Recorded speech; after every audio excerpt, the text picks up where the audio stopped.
Pastor John is on a writing leave right now, writing his next book, and we will have more on that in the near future. But for the next several episodes, we're joined by our good friend Ray Ortlund. Ray is an author and the senior pastor of Emmanuel Church in Nashville, Tennessee. And today I want to talk about marriage because, Ray, I've been following you on Twitter and Instagram for a few years now. And one of the things that strikes me is the beautiful and happy marriage you enjoy with your wife, Janie. It's really sweet to watch. And so I want to start here.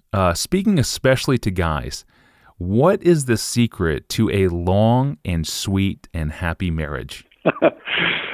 Well, I think immediately of Proverbs 5, verse 18, rejoice in the wife of your youth. I'm struck by that because it doesn't say rejoice in your young wife. That's biblical too. Deuteronomy 24 says, when a man is newly married, he shall not go out with the army. He shall be free at home for 1 year to be happy with his wife. And that sounds like a really wonderful year. Rejoice in the wife of your youth. That lasts throughout a lifetime, even into old age. The wife of my youth, Tony, she will always be, however long we live, she will always be that girl I fell in love with starting September 12, 1968, just outside the south entrance to Centennial Gym on the campus of Wheaton College. And in the intervening years, now 43 years, which have flown by, nothing important has changed.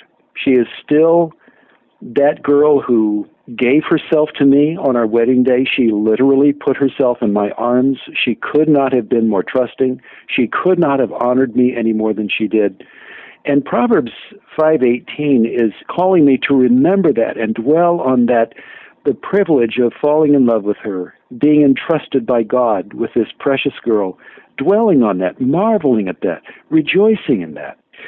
So I would say, in answer to your question, Tony, any married man who's listening, I would ask, what made you fall in love with your wife at the start? Something really wonderful happened there. Falling in love is one of the great privileges of human existence. It is truly of God. Go back to that. And, of course, much has happened through the years.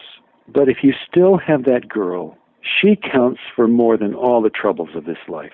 And the years take a toll, of course, but she will always be that girl that you fell in love with. So marvel at what God gave you and think of how God has blessed you through her and let your heart melt all over again. God is inviting us, I think, through Proverbs 5:18.